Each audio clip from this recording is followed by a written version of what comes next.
Halo, assalamualaikum warahmatullahi wabarakatuh. Kembali lagi bersama saya Bang Mimin di channel Musik Official Story Crew 02. Dan jangan lupa subscribe juga channel baru Bang Mimin, yakni channel Bang Mimin channel ya. Kali ini Mimin akan membawakan novel The Story of Ye Chen bab 4169 sampai bab 4181, yakni 12 bab ya. Mimin tunggu uploadnya, barusan itu update-nya baru saja ya. Mohon maaf Mimin batal live ya, karena apa, sinyalnya pun nggak kuat ya.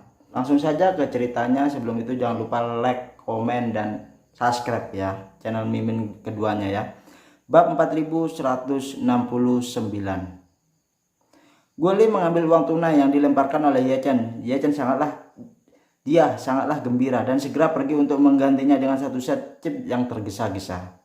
Kali ini dia tidak menyiapkan 100 chip untuk Ye Chen. Nilai nominalnya minimum adalah 1000 dolar Kanada dan 2000, 5000 dan 10 ribuan chip. Ketika dia kembali dengan keripik, dia dengan hormat meletakkan chip itu di depan Ye Chen dan berkata dengan sopannya, "Tuan Ye, cobalah hitung chipmu itu."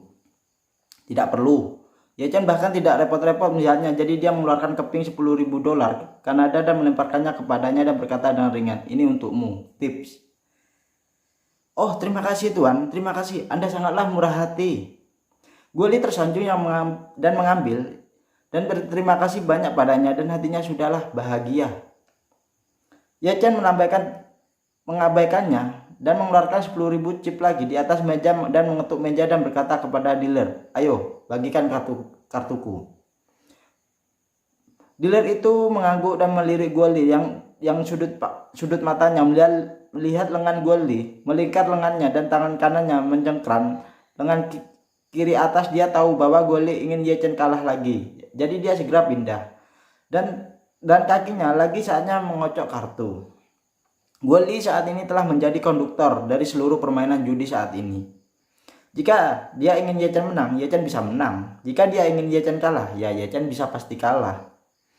Tentu saja Ye Chen tahu betul, tapi dia tidak bisa peduli ya. Dan di saat ini dia kehilangan lebih dan tidak menunjukkan ketidakbahagiaan sama sekali karena kehilangan banyak uang.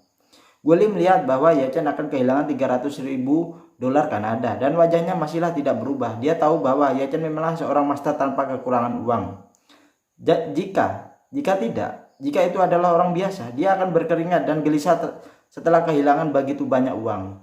Melihat bahwa chip di meja poker semakin kecil, Ye Chen mendorong semua chip ketika ada 5.000 dolar tersisa di chip di akhir dan berkata dengan ringannya, "Ayo, yang terakhir kali ini."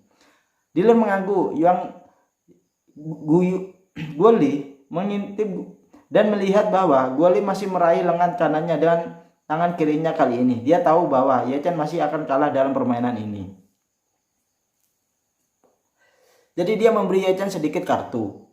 Setelah kartu dibuka, dealer kembali memenangkan dan Ye Chen dengan sedikit keuntungan tanpa ketegangan. Pada saat ini Ye Chen berdiri dan berkata kepada Guoli, "Ayo, saya tidak bermain lagi. Saya tidak dalam keadaan baik hari ini." Guoli dengan cepat mengeluarkan 10.000 chip, menyerahkannya kepada Ye Chen dan berkata sambil tersenyum, "Tuan Ye, jika Anda terus memainkan 2 game dengan chip 10.000 dolar, Anda mungkin memiliki kesempatan untuk menang." Ye Chen melambaikan tangannya dan berkata dengan ringannya, "Aku tidak ingin bermain lagi. Tidak ada gunanya menang." Saat dia mengatakan itu, dia memandang Guoli dan berkata, "Ya, besok malam masih ada waktu kan? Dan aku akan datang ke sini untuk 2 juta lagi."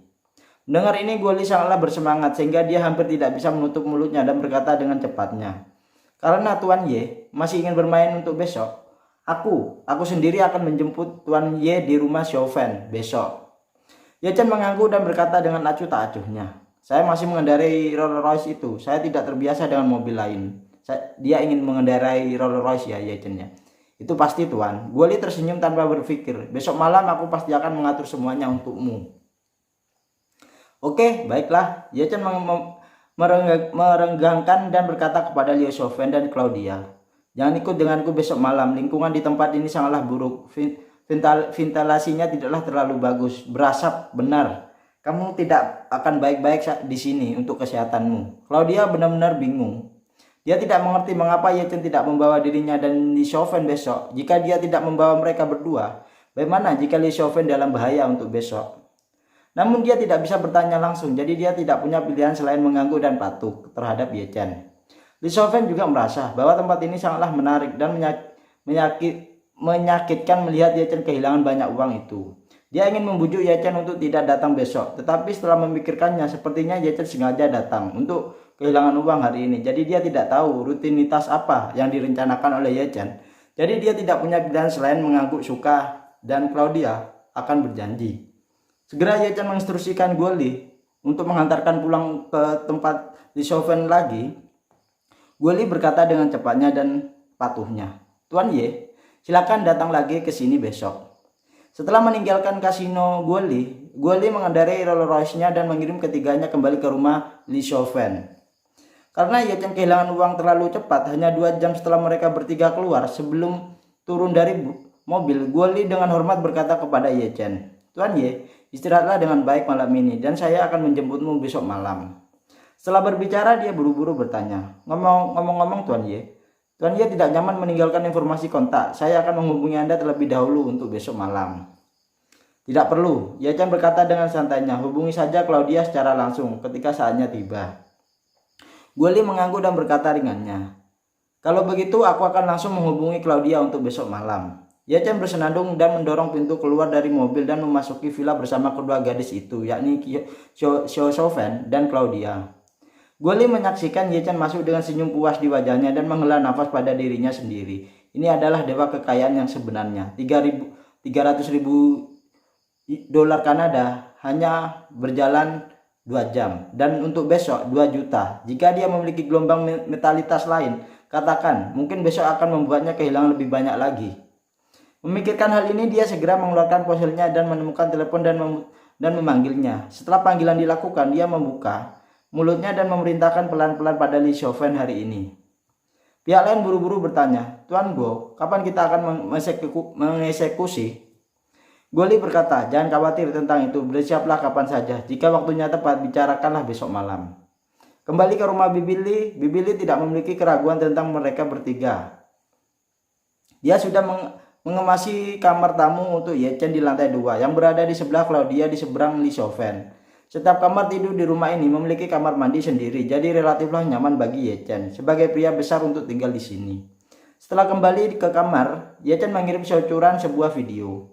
Xiao Churan bertanya kepadanya tentang situasi di sisinya, dan Ye Chen mengatakan kepadanya bahwa semuanya terkendali dengan amannya. Dia juga mengatakan bahwa salah satu kliennya memiliki latar belakang di Kanada dan dia sudah memintanya untuk membantu penyelidikan, dan dia percaya bahwa akan ada hasil yang segera.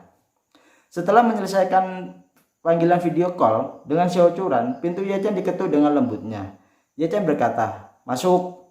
Saya melihat Lee Chauvin dan Claudia mendorong pintu dan masuk bersamaan. Begitu Lee Chauvin memasuki pintu, dia tidak sabar untuk bertanya, "Saudara Ye, rencana apa yang sedang kamu kerjakan? Mengapa kamu kehilangan begitu banyak uang untuk Guo Li? Aku sangatlah muak padanya." Ye Chen berkata sambillah tersenyum dengan sinisnya. "Dibandingkan dengan apa yang ingin saya lakukan, sedikit uang yang saya hilangkan dari mereka tidak ada artinya sama sekali. Itu hanya sedikit biaya penyelesaian untuk memancing mereka keluar." Ye Chen bermaksud untuk melenyapkan kelompok Italia ini dalam sekali jalan, dan 7 atau 800 orang akan menjadi pekerja seumur hidup di masa depan. Kehilangan 2 atau 3 juta dolar Kanada bagi mereka bukanlah apa-apa. Rata-rata satu orang kurang dari 3.000 yuan. Jika diubah menjadi daya beli, harga budak yang dijual di Eropa dan Amerika Serikat saat ini mungkin tidak begitulah murah. Lee Chauvin mendengar ini dan bertanya dengan cepatnya, Saudara Ye, apakah Anda punya rencana lain?" Ye Chen mengangguk dan berkata dengan ringannya, "Saya telah menyiapkan pertunjukan besar untuk besok, yang akan dimulai tepat waktu besok malam, dan Anda berdua akan memiliki kesempatan untuk menonton dari dekat." Mata Lee Chauvin tiba-tiba menyala dengan antisipasinya, dan dia tidak sabar untuk menyaksikan itu. Dan Claudia di samping tidak bisa tidak bertanya, "Kakak Ye, besok kamu pergi ke kasino sendirian. Bagaimana dengan Chauvin dan aku?" Ye Chen tahu bahwa Claudia mengkhawatirkan keselamatan Lee Chauvin. Jika anak buah Guo Li datang untuk menyerang Lee Chauvin untuk besok malam saat Ye Chen berada di kasino, itu akan sangatlah merepotkan bagi Claudia. Pada saat ini Ye Chen berkata sambil tersenyumnya, "Besok beberapa bawahan saya akan datang ke Vancouver dan saya akan mengatur hal-hal lain dengan benar, jadi janganlah khawatir. Ye Chen tahu bahwa Guoli pasti memikirkan 2 juta yang dijanjikan besok untuk bermain, jadi dia tidak akan pernah melakukan apa-apa. Faktanya adalah seperti yang diharapkan, malam ini tidak ada yang terjadi, bukan? Setelah bangun, Ye Chen menerima telepon dari Wang Paozhong. Ketika panggilan terhubung, Wang Paozhong berkata dengan hormatnya, "Tuan Ye, bawahan dan anak buah saya lebih dari 200 anggota Istana Wanglong telah tiba di Vancouver dan siap untuk dikirim oleh Anda kapan saja." Ye Chen bertanya dengan herannya, "Mengapa kamu di sini?" Wang Paozhong buru-buru berkata, Tidak ada yang mendesak untuk saat ini. Di Timur Tengah Anda sedang terburu-buru untuk mempekerjakan orang di sini. Jadi saya akan membawa mereka ke sini secara langsung dan akan mengomando mereka secara langsung." Dengan mengatakan itu, Wang Paozhong bertanya lagi, "Tuan Ye, apakah persyaratan Anda? Tolong lakukan yang terbaik dan bawahan Anda akan melakukan yang terbaik untuk Anda." Ye Chen berkata, "Kamu dan saudara-saudaramu menemukan tempat tinggal terlebih dahulu dan tunggu instruksi saya untuk pengaturan khusus." Wang Paozhong berkata tanpa ragu-ragu, "Oke Tuan, jika Anda memiliki kebutuhan atau peraturan terbaru, silakan hubungi bawahan Anda kapan saja." Setelah menutup telepon, Wang Paozhong dan Ye Chen hendaklah mandi ketika dia tiba-tiba merasa bahwa seseorang menguping di pintunya. Dari tingkat pernapasannya dan kebiasaan pihak lain, Ye Chen tahu bahwa Claudia yang baru saja menguping. Jadi dia berjalan ke pintu dan sementara Claudia masih terjaga, dia menarik pintu hingga terbuka. Claudia yang menguping di pintu kamar mendengar pergerakan pintu dan sudah terlambat ketika dia secara tidak sadar ingin lari dari pintu itu. Jadi dia memandang Ye Chen dengan malu dan berkata dengan sedikit panik, Kakak Ye Chen, maafkan aku." Ye Chen tersenyum sedikit dan berkata, "Jika Anda ada hubungannya dengan saya, masuk saja dan beritahu saya apa informasi yang kamu sampaikan." Claudia mengangguk cepat dan memasuki kamar Ye Chen. Begitu dia memasuki pintu kamar, dia bertanya dengan suara rendah, "Kakak Ye, dapatkah Anda memberitahu saya tentang rencana Anda hari ini? Jika ada sesuatu yang membutuhkan kerjasama atau tenaga saya, tolong beritahu saya sebelumnya." Ye Chen menggelengkan kepalanya dan berkata dengan santainya, "Saya sudah mengaturnya, dan Anda dapat pergi ke toko dengan Sofen secara normal dan biasa di siang hari, dan Anda tidak perlu khawatir tentang hal lain. Sebelum saya pergi ke kasino malam hari, aku akan mengatur seseorang untuk melindungi kalian di sini. Sofen, aku tidak akan pernah membiarkan Sofen menghadapi bahaya apapun, karena aku adalah saudaranya." Claudia meletakkan singlai sedikit dan bertanya dengan gugupnya, "Kakak Ye, apa yang akan kamu lakukan dengan Guoli?" Ye Chen menatapnya dan bertanya dengan seriusnya, "Dia adalah pelakunya yang membunuh orang tuamu dan 2 adik laki-lakimu. Apa yang kamu ingin aku lakukan dengannya? Silakan, katakan." Claudia menggelengkan kepalanya dan bergumam, "Saya tidak tahu kakak. Saya dulu memikirkan orang tua saya dan 2 adik laki-laki saya yang diracuni sampai mati dan dibakar tanpa bisa dikenali oleh saya. Saya ingin melakukannya sendiri dan membunuhnya. Tetapi ketika saya tenang, saya merasa bahwa jika orang tua saya masih hidup, saya mungkin tidak ingin saya membalas mereka dengan cara itu juga." Mengatakan itu, Claudia berhenti sejenak dan menambahkan, "Jika dia dan dalang di balik layar dapat dihukum oleh hukum, itu haruslah menjadi solusi yang paling adil dan paling adil." Ye Chen tersenyum sedikit dan bertanya, "Claudia, menurut hukum Kanada, jika Guoli mengaku bersalah dan berada di bawah hukuman apa yang akan dia dapatkan?" "Kanada telah menghapus hukuman mati. Jika dia mengaku bersalah, dia harus dipenjara seumur hidup," kata Claudia. Ye Chen bertanya lagi, "Apakah menurutmu itu masuk akal?" Claudia ragu-ragu sejenak dengan ekspresi kusutnya, tetapi mengangguk dan berkata, "Saya pikir itu masuk akal, kakak." Ye Chen berkata dengan acuh tak acuhnya, "Saya pikir itu tidak masuk akal, Claudia." Dengan mengatakan itu, dia berkata dengan ekspresi muramnya, "Bukannya aku tidak menghormati hukum di sini. Hanya saja, karena dia memukul saudara perempuan aku harus menggunakan caraku sendiri untuk membuatnya membayar lebih mahal dari yang dia lakukan." Pada saat ini, Claudia melihat dari ekspresi Ye Chen keagungan dan keberaniannya dan tidak bisa mentolerir provokasi apapun. Dia tidak bisa tidak iri pada Li Sofen di dalam hatinya. Betapa beruntungnya dia memiliki saudara seperti Ye Chen. Saat sarapan, Li Shoufen menyarankan, "Saudara Ye, toko serba ada tutup hari ini. Mari kita ajak dan berkeliling ke Vancouver bersama kami bertiga." Ye Chen tersenyum dan berkata, "Maafkan aku, Shoufen. Aku punya sesuatu untuk dilakukan sebentar lagi. Jadi aku haruslah keluar dan menanganinya sendiri." Bibi Li bertanya dengan rasa ingin tahunya, "Ye Chen, apakah kamu datang ke Vancouver kali ini? Apakah kamu memiliki bisnis?" Ye Chen tersenyum dan berkata, "Bibi Li, perusahaan pelayaran keluarga Ye kebetulan melihat sebuah kapal di Vancouver. Saya kebetulan berada di sini. Saya akan pergi ke pelabuhan untuk melihat dan menjalani prosedur transaksi." Bibi Li juga tidak tahu, mengangguk dan berkata, "Pelabuhan tidaklah terlalu jauh dari sini, Ye Chen. Biarkan Shoufen membawamu ke sana." Ye Chen berkata, tidak perlu Bibi. Aku bisa naik taksi sendiri." Setelah dia selesai berbicara, dia memandang Li Shoufen dan berkata, "Shoufen, kamu haruslah pergi ke toko serba ada seperti biasa saja. Aku akan kembali ke toko untuk menemukanmu setelah aku selesai melakukan bisnis." Melihat ini, Li Shoufen tidaklah bersikeras lagi. Setelah sarapan, Li Shoufen mengantar Claudia dan Bibi Li ke toko serba ada. Bibi Li tidak haruslah pergi ke taman kanak-kanak di pagi hari. Dia biasanya pergi ke toko serba ada untuk membantu mereka untuk membuka toko tersebut. Ye Chen naik taksi sendiri pergi ke pelabuhan Vancouver. Menurut instruksinya, He Jingqiu menemukan sebuah kapal curah 15.000 ton dari Vancouver untuknya. Harganya 20 juta dolar Amerika Serikat. Harganya lah tidak terlalu bagus, tetapi keuntungannya adalah dapat segera diperdagangkan dan digunakan secara langsung. Dan Ye Chen hanyalah perlu memegang dokumen dan pergi ke pelabuhan untuk melalui prosedur transfer. Dan kapal barang adalah miliknya. Ye Chen datang ke pelabuhan Vancouver dan menemukan pemiliknya sesuai dengan alamat yang diberikan oleh He Jingqiu.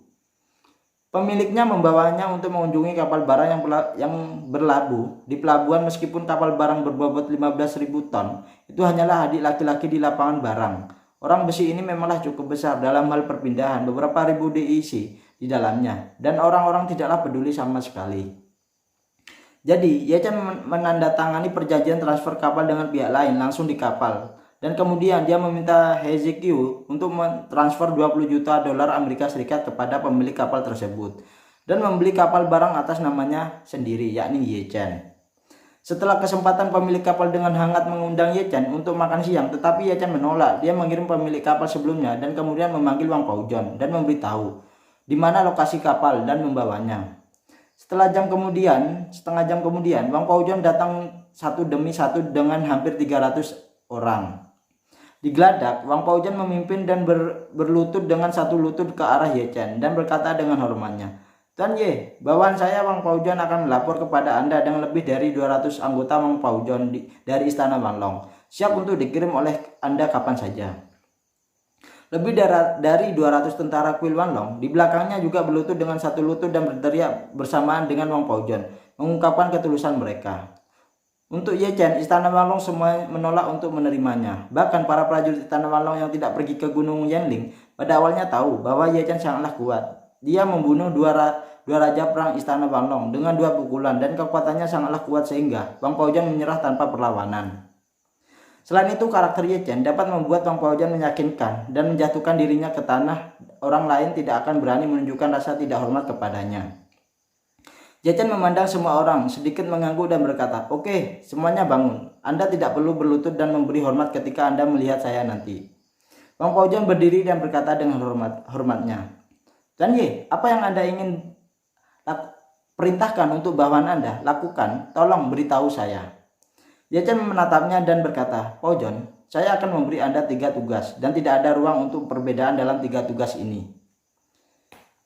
Bagaimanapun, Ye Chen memberitahu Wang Paozhong tentang 3 tugasnya satu persatu.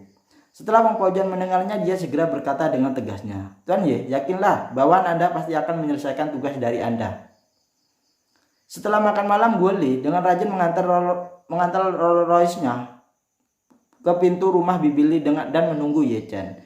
Ye Chen keluar dari villa sendirian dan membawa tas olahraga besar di pundaknya. Tas itu berisi 2 juta dolar Kanada. Dan baru saja dia tebus hari ini. Di samping semua bahan untuk kapal barang yang baru saja dia beli.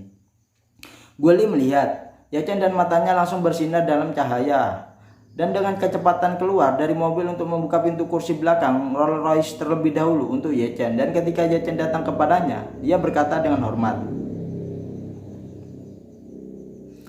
Tuan Ye, silakan masuk ke dalam mobil." Ye-chan mengganggu dan hendak melemparkan tas itu ke dalam mobil ketika Guoli dengan cepat mengulurkan tangannya dan berkata sambil tersenyum, "Biarkan saya membantumu memasukkan tas itu, Tuan." Ye-chan tidak menolak dan melihat dia meletakkan tas di kursi dengan susah payahnya. Guoli bertanya dengan santainya, "Tuan Ye, tas Anda cukuplah berat, apa isinya?" Ye-chan berkata dengan santainya, "Tentu saja, uang tunai." Guoli tidak bisa menahan diri untuk tidak mengacungkan jempol dan menghela nafas. Tuan Ye benar-benar memiliki banyak sumber keuangan yang berada di luar jangkauan pemeran kecil seperti saya. Ye-chan tersenyum dan tanpa menjawab membungkuk dan masuk ke mobil. Guoli berlari kembali ke kopilot menyalakan mobil segera. Setelah dia masuk ke dalam mobil, dengan hormat berkata kepada Ye-chan, "Tuan Ye, setelah bos kami mendengar tentang Anda, dia juga berpikir bahwa Anda adalah orang yang murah hati dan sangatlah berharga. Segera setelah kita membuat kesepakatan hari ini, secara khusus mengesampingkan hal-hal lain yang sedang menunggumu di kasino, secara langsung berniat untuk mengenalmu." Ye-chan mengangguk ringan dan bertanya, "Apakah bosmu berencana memainkan 2 pertandingan malam ini bersamaku?" Ye-chan tersenyum dan berkata, "Oke, mari kita saling mengenal dulu." Guoli mengantar Ye-chan ke kasino bawah tanah seperti kemarin. Lingkungan kasino hari ini jauh lebih baik daripada kemarin. Sanitasi baru saja dibersihkan dan beberapa tanaman hijau dan perabotan telah ditambahkan. Bahkan udara dipenuhi dengan udara bau tinggi. Akhirnya aromaterapi, dikasih parfum lah ya. Para pelayan berjas telah menghilang kemarin, digantikan oleh sekelompok kelinci kasino yang berpakaian bagus dan seksi. Saat Guoli masuk bersama Ye-chan, dia memperkenalkan dengan penuh perhatian, "Tuan Ye, setelah mendengar komentar Anda kemarin, kami melakukan perbaikan menyeluruh terhadap kasino semalam. Berharap dapat memuaskan Anda malam ini." Ye-chan mengangguk dan berkata dengan ringannya, "Ini memanglah jauh lebih baik dari yang kemarin." Guoli tersenyum dan menunjuk ke bagian terdalam dari kasino dan berkata kepada Ye-chan, "Ada ruang VIP di dalam dan bos kami sudah menunggumu di dalam. Tolong ikuti aku." Ye-chan mengikuti Guoli ke pintu ruang VIP tersebut.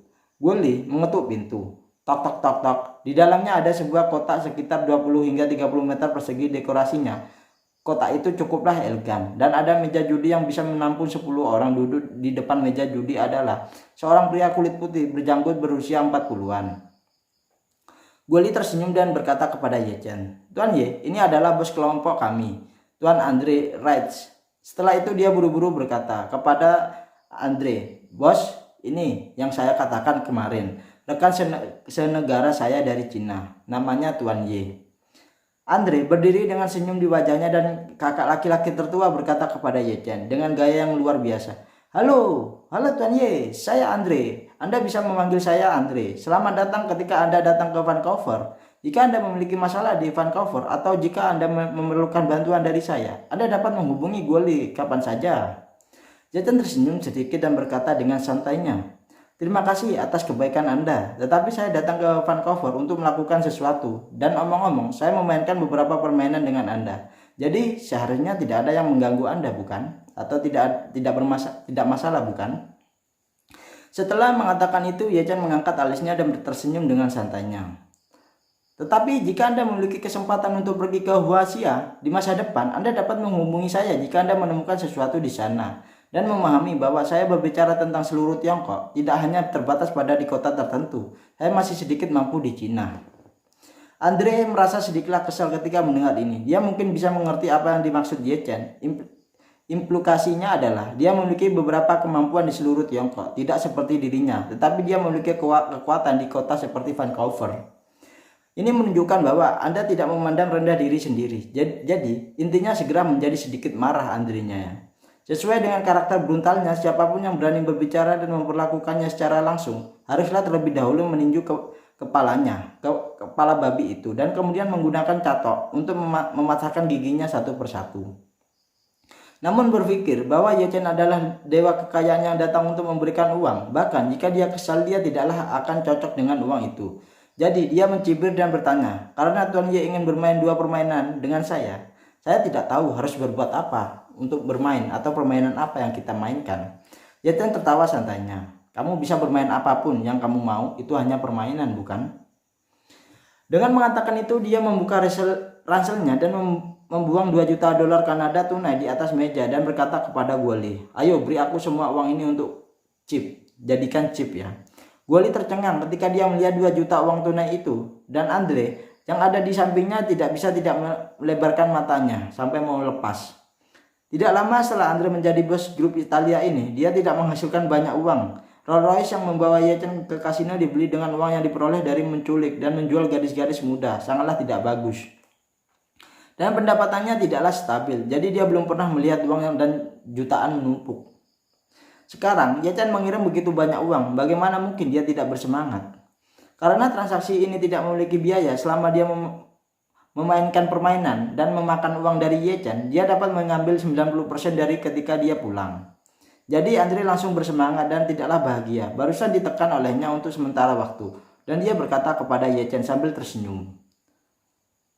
Tembakan Tuan Ye benar-benar tidak biasa, karena itu masalahnya, maka saya akan bersenang-senang dengan Tuan Ye hari ini.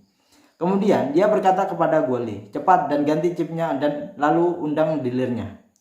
Oke bos, Guoli buru-buru menyimpan semua uang Ye Chen dan kemudian dengan susah payah mengeluarkan sekantong besar uang tunai.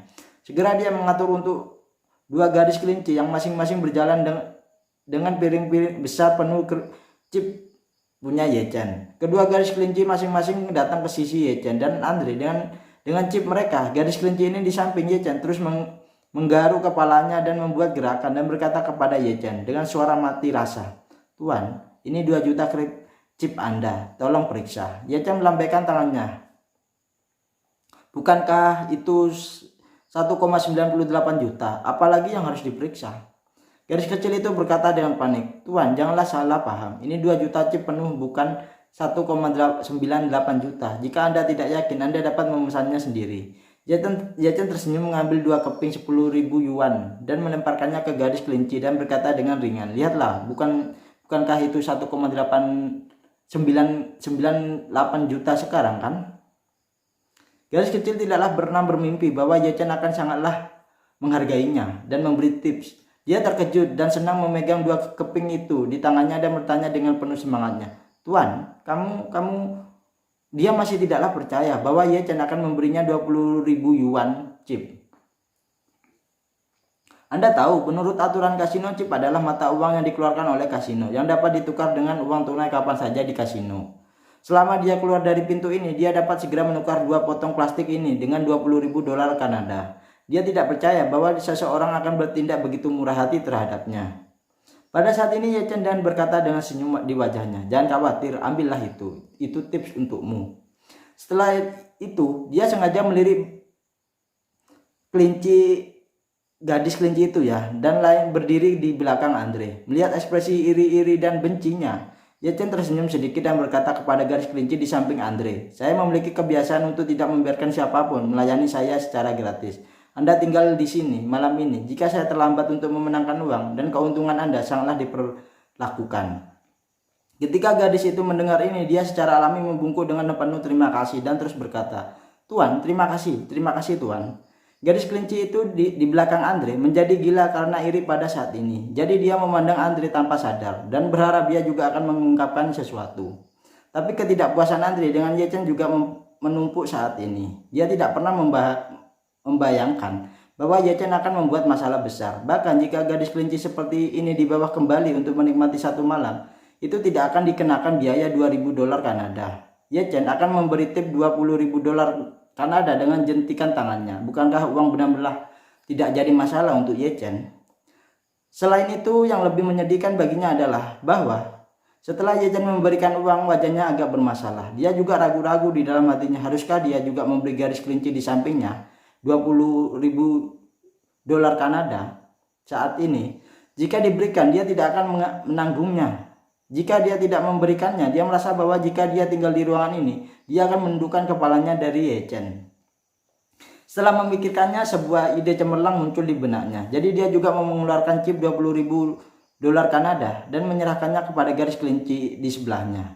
Ketika gadis kelinci itu sangatlah bersemangat, dia mengeluarkan ponselnya dan mengirim pesan teks kepada Guoli. Isi dari pesan teks adalah, perintahkan orang yang menukar chip setelah permainan malam ini selesai, jangan beri mereka 2 pertukaran chip. Dan kirim 2 adik laki-laki lainnya untuk mendapatkan chip kembali. Guoli menerima pesan teks, meliriknya dan mengangguk pelan ke Andre. Keduanya adalah anjing rakun yang sama dan mereka menganggap uang dengan sangatlah serius. Bagi mereka, bisa benar-benar memberikan kedua gadis ini mengambil $40 Kanada dari kasino. Terlebih lagi, ada $20 Kanada milik Andre di dalamnya. Jadi semakin mustahil bagi mereka untuk mengambil 1 sen pun. Pada saat ini dealer juga masuk dan Andre menyalakan cerutu, dan setelah beberapa saat dia bertanya kepada Ye Chen, "Tuan Ye, apakah yang akan Anda mainkan malam ini?" Ye Chen berpikir sejenak dan berkata dengan santainya, "Mainkan Texas Poker ya, dan merupakan yang tercepat." Andre tertawa dan berkata riangnya, Oke, kalau begitu kita main poker." Kemudian dia berkata kepada dealer di tengah, "Berikan kartunya."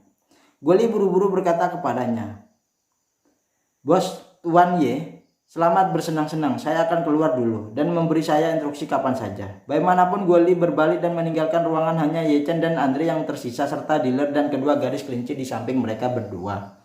Kali ini Ye Chen tidaklah membuat saran psikologis apapun kepada dealer.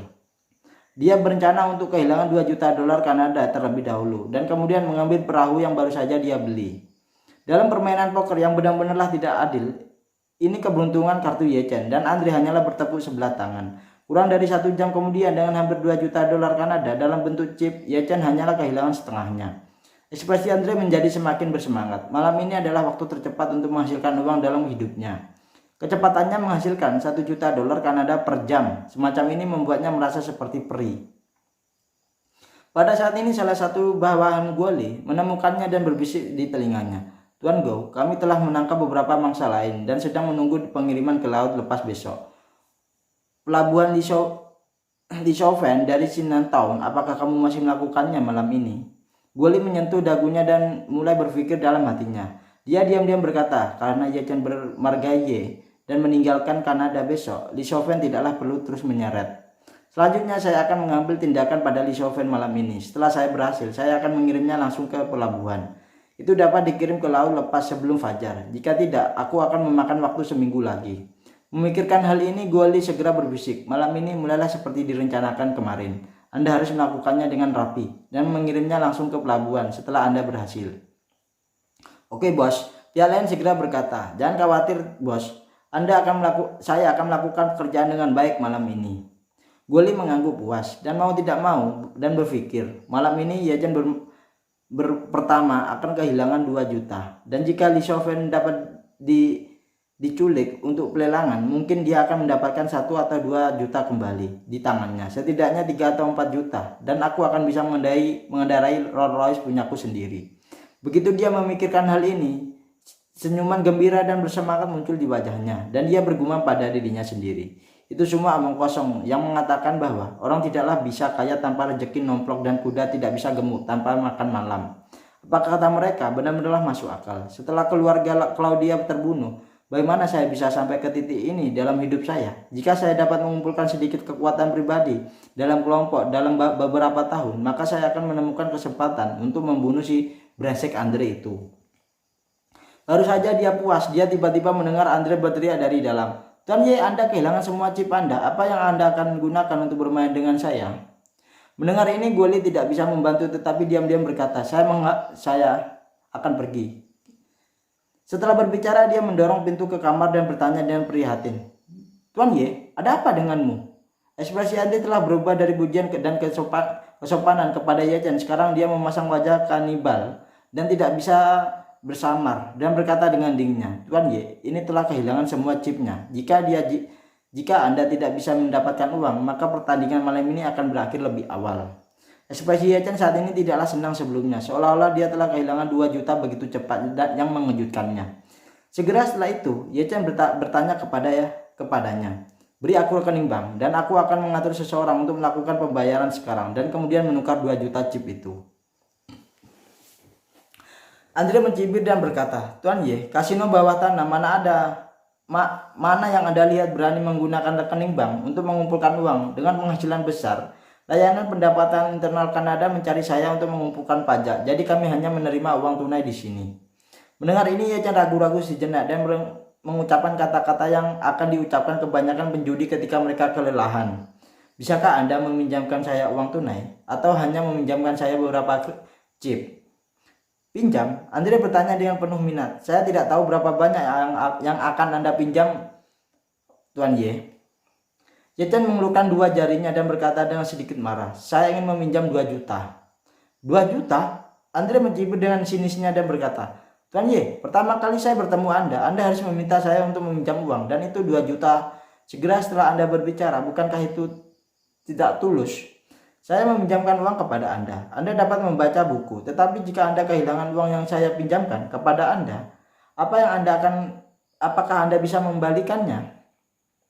Mengatakan itu, Andri memandang Ye Chen dan berkata sambil tersenyum, Tuan Ye, janganlah bilang aku bukan manusia. Kami membuka pintu untuk berbisnis dan semuanya harus mematuhi aturan. Pinjaman uang dari saya. Jika Anda menginginkan uang, Anda harusnya memberi saya jaminan yang cukup untuk membuat saya yakin bahwa Anda dapat membayar saya kembali, bahkan pokok dan bunganya, sebelum saya dapat meminjamkan uang kepada Anda. Ye Chen menggertakkan gigi. Kamu berkata dengan marahnya, "Kamu pikir aku tidak punya uang? Ini hanya 2 juta, dan itu bahkan bukanlah hal sepele untukku." Setelah itu dia segera mengeluarkan semua informasi tentang kapal yang dia beli dan tasnya melemparkannya ke depan Andre dan berkata dengan dinginnya, "Buka mata anjingmu itu dan biarkan aku melihat dengan jelas. Kapal ini bernilai 20 juta yuan dan itu masih dolar. Saya menggunakan kapal ini sebagai jaminannya. Apakah kamu cukup puas untuk meminjamkan uang kepadaku?" Melihat bahwa Ye Chen mengeluarkan dokumen tebal, Andre buru-buru mengambilnya dan kemudian memeriksanya dengan cermatnya. Setelah membaca beberapa halaman, senyuman terkejut muncul di sudut mulutnya, dan kemudian melihat ekspresi Ye Chen berubah menjadi tampilan yang menyanjung. Dia tersenyum dan berkata, "Tuan Ye, sekarang kapal bekas berharga 20 juta dolar itu tidaklah murah."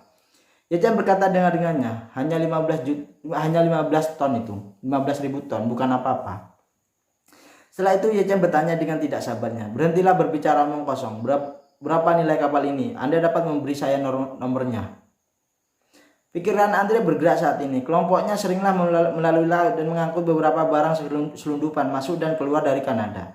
Namun karena kurangnya sumber daya keuangan, mereka tidak memiliki kapal barang sendiri dan mereka haruslah meminjam kapal barang orang lain untuk mengangkut barang. Karena mereka melakukan bisnis terlarang, setiap kali mereka menggunakan perahu orang lain, biayanya sangatlah tinggi, bahkan mencapai lebih dari 30% dari keseluruhan. Andre juga bermimpi memiliki kapal barang sendiri, tetapi harga puluhan juta dolar benar-benar membuatnya muak. Tanpa diduga, Ye Chen mengambil inisiatif untuk mengirim satu atau akan jadi taruhannya. Jika Anda tidak mengambil kesempatan ini dan mempertahankan kapal barang kesepakatan baik yang Tuhan atur untuk Anda. Memikirkan hal ini, pikiran pertamanya adalah membiarkan Ye Chen kehilangan sedikit lebih banyak. Semakin banyak kehilangan, semakin baik. Yang terbaik adalah menyerah dan menebus kapal dari tangannya sendiri. Jika dia kalah, apakah itu akan pulih? Setelah mengambil keputusan, dia berkata kepada Ye Chen, "Tuan Ye, karena kapal Anda baru saja diperdagangkan seharga 20 juta dolar, maka saya dapat memberi Anda setidaknya 15 juta dolar Kanada sebagai DP ya. Lihat berapa banyak yang Anda butuhkan." Ye Chen berkata dengan ringannya, "Kamu ambil bahan-bahan ini terlebih dahulu dan kemudian biarkan seseorang menyiapkan 2 juta chip untukku. Jika aku kehilangan semuanya, aku akan memintamu lagi untuk meminjamnya. Jika aku menang dan membayar kembali chip yang aku beruntukkan untukmu, yang aku berutang padamu, dan aku akan membayarnya. Beri saya informasinya." Andre mengangguk dan berkata, "Tidak masalah, tetapi Tuan Ye, saya ingin menjelaskan kepada Anda sebelumnya bahwa meminjam uang dari saya tidak sia-sia. Bunga awal adalah 10% dan kemudian 1% setiap hari. Anda meminjam saya 2 atau 1 juta, bahkan jika Anda meminjamnya dengan kaki depan dan membayarnya kembali kepada saya dengan kaki belakang, Anda juga akan memberi saya bunga 200 ribu, yaitu 2,2 juta dolar, dan mulai hari ini berikutnya bunganya menjadi 22 ribu per hari." Ye Chen berkata dengan acuh tak acuhnya, "Oke, begitu cepat bawakan aku chip. Jangan banyak omong kosong." Andre memandang Guoli dan berkata sambil tersenyum, "Guoli, ambilkan uang chip itu untuk Tuan Ye." Guoli juga sangatlah bersemangat. Ye Chen sudah kehilangan 2 juta malam ini. Jika kapal dari Ye Chen dia gadaikan 15 juta dan kehilangan semuanya, itu akan menjadi 17 juta. Dan dia bisa menghasilkan banyak uang hanya dengan mengambil chip tersebut. Jadi dia dengan cepat dan rajin menyiapkan chip yang berharap Ye Chen akan kalah lebih cepat. Dan Ye Chen benar-benar tidak mengecewakannya. Kali ini dia menampilkan penampilan Ye Chen di meja judi, tampaknya jelas tidak sabar. Jumlah taruhannya jauh lebih besar dari sebelumnya. dan terkadang dia bisa mencapai 2 atau 300 ribu dengan satu kartu. Karena itu dia sudah kehilangan semua 2 juta chip dalam waktu kurang dari setengah jam. Melihat ekspresi Ye Chen kesal, Andre tidak bisa menahan diri untuk tidak berkata sambil tersenyum. Tuan Ye, sepertinya kartu Anda tidak berfungsi dengan baik. Saya hampir menyerah pada kartu itu. Sekarang, kartu traf Anda benar-benar tidak sebesar itu sebagai milikku. Seperti milikku ya. Ye Chen menggertakkan gigi dan berkata dengan mengutuk, "Sial, aku masih tidak percaya pada kejahatan ini." Setelah dia selesai berbicara, dia memandang Guoli dan berkata dengan dinginnya, "Beri aku 2 juta lagi." Andre mengingatkan, "Tuan Ye, ini sudah 4 juta, tidak masalah." Ye Chen menunjukkan tumpukan informasi kapal kargo di depan Andre dan menggertakkan giginya. "Jika aku tidak bisa mengembalikan uang yang aku pinjam malam ini, kapal itu akan menjadi milik Tuan Andre." Andre tertawa dan berkata dengan penuh semangat, Oke Tuan Ye itu oke, benar-benar menyegarkan bukan? Karena itu masalahnya, maka saya akan bermain dengan Anda beberapa kali lagi." Setelah berbicara, dia segera menginstruksikan Guoli beri Tuan Ye 2 juta chip lagi. Guoli berlari keluar dengan tergesa-gesa dan setelah 1 menit, dia kembali dengan satu set chip ini lagi. Kali ini kecepatan Ye Chen kehilangan uang membuat rekor baru. Hanya butuh 20 menit baginya untuk kehilangan 2 juta. Gadis kelinci yang belum melihat apapun di dunia ini sebelumnya benar-benar ketakutan. Lagi pula dia bukanlah seorang profesional di kasino, jadi dia belum pernah melihat pertandingan sebesar itu. Tubuh Andre gemetar tak terkendali karena kegembiraan yang dia telah keluar. Begitu lama dan dia tidak pernah bisa menghasilkan uang dengan kecepatan seperti malam ini. Begitu cepat sehingga dia bahkan tidak bisa mempercayainya. Dan Ye Chen, di bawah kendali bandar, kartu di tangannya selalu didorong oleh Andre. Dan dapat dikatakan bahwa dia bermain dan kalah. Ye Chen sendiri juga tampil sempurna sebagai penjudi yang kehilangan akal sehatnya ya. Pada saat ini Ye Chen benar-benarlah bermata merah dan dia hanya ingin terus berjudi, tidak peduli seberapa buruk kartunya, dia akan terus melamparkan uang dan dia terus berkata, "Saya tidak percaya, saya bisa membaca seperti ini."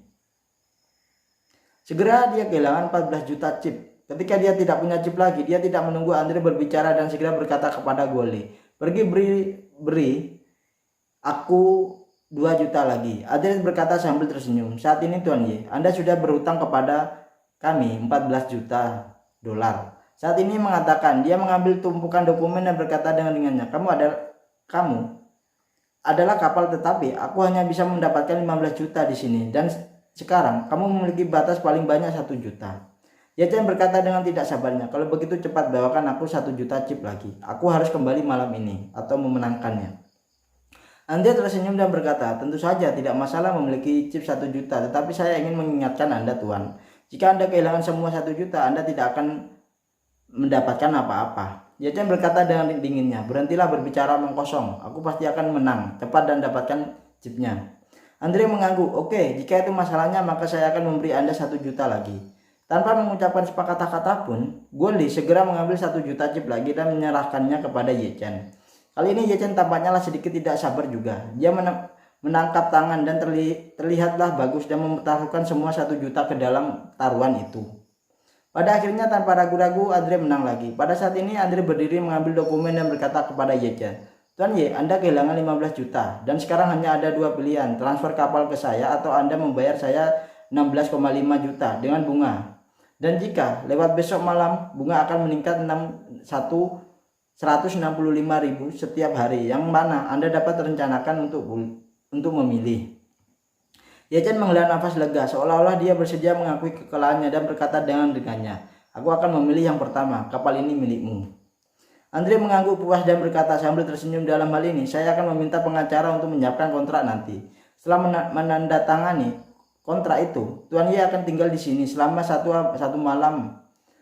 Setelah subuh besok kita akan pergi ke pelabuhan untuk melihat kapal bersama-sama dan kemudian menyelesaikan prosedur transfernya."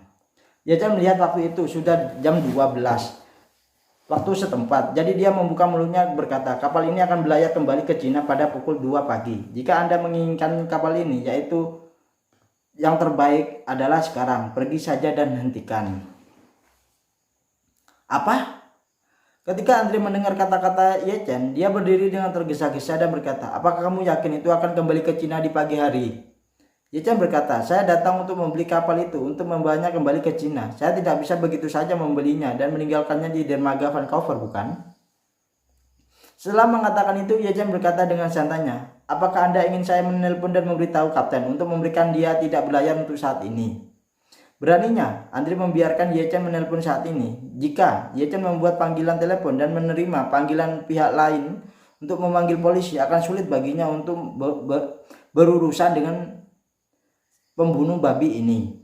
Lagi pula Ye Chen adalah orang asing dan dia bukanlah penyelundup atau imigran gelap. Jadi jika dia menipunya dengan begitu banyak uang, jika dia benar-benar membujuknya ke polisi, itu mungkin tidak akan berakhir dengan baik. Setelah itu, kedutaan Huaxia di luar negeri selalu mementingkan keselamatan dan hak warga negara mereka di luar negeri. Jika kedutaan mengetahui hal sebesar itu, mereka pasti akan menekan polisi Vancouver. Dan kemudian mereka akan menipu uang Ye Chen, bahkan lebih sulit untuk menetap. Oleh karena itu, hal terpenting sekarang adalah memaksa Ye Chen untuk menandatangani semua perjanjian transfer tersebut.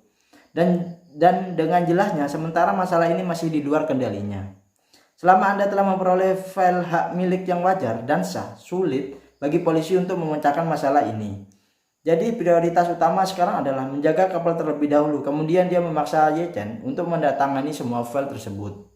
Dengan cara ini, bahkan jika polisi menyelidiki nanti, dia dapat mengambil file-file yang ditandatangani oleh Ye Chen dan memberitahu polisi bahwa ini adalah masalah hutang normal antara keduanya dan masuk akal dan legal, dan tidak ada yang berhak untuk melakukan dan mengganggunya. Karena itu, dia tidak bisa membiarkan Ye Chen berkomunikasi dengan dunia luar. Melihat bahwa Ye Chen akan mengambil telepon, dia bergegas terlebih dahulu meraih telepon Ye Chen dan berkata dengan dinginnya, "Tuan Ye, Anda tidak dapat menghubungi siapapun sampai ada solusi." Ye Chen bertanya dengan suara dinginnya, "Karena saya kalah dari Anda dan hari ini saya ingin menerima taruhan, tetapi Anda bahkan tidak akan membiarkan saya menelpon. Bukankah itu terlalu berlebihan, bukan?" Andre tiba-tiba membujuknya menunjukkan keganasannya dan menggertakkan giginya dan berkata, Aku berhutang uang padaku. Kau berhutang uang padaku. Jadi kamu masih ingin menelpon keluar. Aku akan memberitahumu, Ye Chen. Mulai sekarang kamu harus mematuhi perintahku dan berani bermain-main denganku. Hati-hati, aku akan menghancurkanmu. Setelah itu dia memandang Guoli dan menginstruksikan, biarkan semua orang di kasino bersiap-siap segera berangkat bersamaku ke dermaga dan tinggalkan kapal ini bersamaku, apapun yang terjadi. Guoli segera berkata, "Oke bos, saya akan memanggil saudara-saudara saya sekarang." Andre buru-buru menghentikannya lagi dan bertanya, "Ada berapa saudara di lapangan?" Guoli berpikir sejenak dan berkata, 20 atau 30-an. "Tidak cukup," Andre berkata tanpa ragu-ragu. "Panggil beberapa orang lagi. Dimanapun mereka berada, biarkan mereka bergegas ke dermaga sekarang." Guoli buru-buru bertanya, "Bos, berapa banyak orang yang kamu inginkan?" Andre takut akan ada masalah dalam masalah ini dan berkata dengan cepatnya, "Untuk kapal barang lebih dari 10.000 ton, ada lebih dari 10 atau 20 awak di kapal. Jika kita memiliki lebih sedikit orang, kita takut bahwa peluang menang tidak akan cukup. Selain itu, kita harus waspada terhadap pekerja dermaga. Jadi setidaknya 2 atau 300 orang harus dipanggil lebih banyak lebih baik." Guoli berkata, "Bos, kami sudah memiliki beberapa saudara di dermaga. Hari ini adalah hari untuk pergi ke laut untuk mengirim barang. Saudara-saudara di dermaga menatap kumpulan barang dan seluruh kelompok orang sudah berangkat untuk mengambil yang baru. Ketika mereka bertemu di dermaga, akan ada setidaknya 30 atau 40-an orang yang tersisa." Andre mengangguk dan menginstruksikan, "Kamu begitu panggil lebih banyak orang di sana. Semakin banyak semakin baik dan tidak ada ruang untuk kesalahan malam ini." Guoli memahami niat Andre dan segera berkata, "Kalau begitu saya akan memerintahkannya dan melanjutkannya dan biarkan saudara-saudara lain bergegas ke dermaga." Pada saat ini Andre memandang Ye Chen dan berkata dengan dingin, "Tuan Ye, saya ingin meminta maaf kepada Anda untuk sementara waktu, dan ketika saya mengambil alih kapal tersebut dengan lancarnya, saya akan secara alami akan membiarkan Anda pergi. Tetapi jika Anda berani melakukannya, bermain trik denganku atau curang denganku, jangan salahkan aku karena aku terlalu kejam." Ye Chen juga tampaknya telah menyerah, duduk kembali di kursi dan berkata dengan ringannya, Oke, bukanlah kalian semua hanya meminta uang. Saya akan bekerja sama dengan Anda, santai saja." Andre mengangguk puas, "Lebih baik jika kamu bisa bekerja sama, bukan?" Tepat ketika Guoli memanggil staf kasino dan pada saat yang sama menyuruh staf lain untuk pergi ke dermaga sesegera mungkin.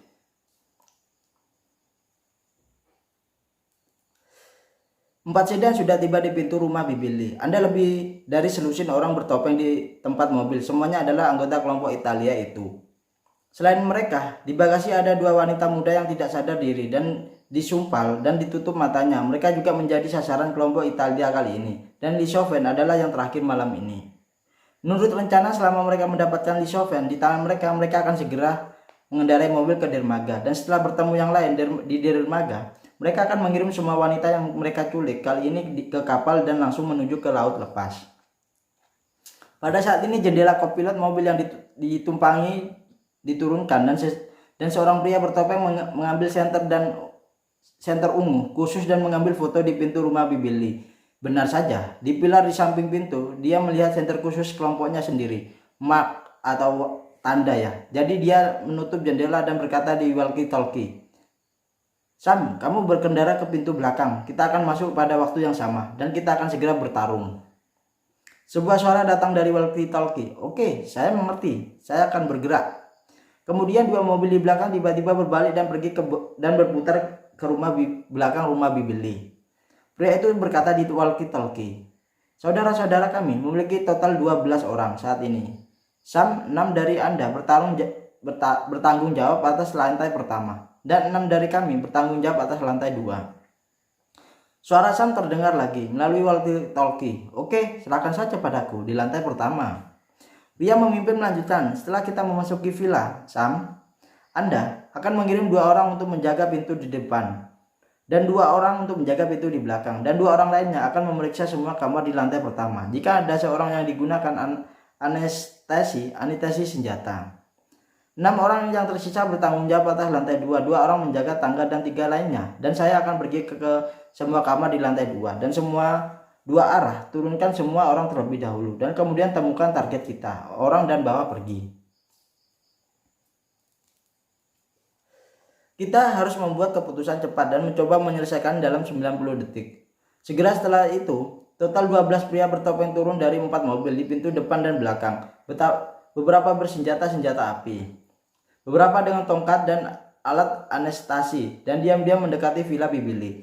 Pada saat ini sebagai besar kamar villa tidak memiliki lampu, hanya 1 kamar di lantai 2 yang memiliki cahaya kuning redup. Lebih dari 10 orang membuka pintu di depan dan belakang dengan alat pembuka kunci pada saat yang bersamaan, lalu masuk.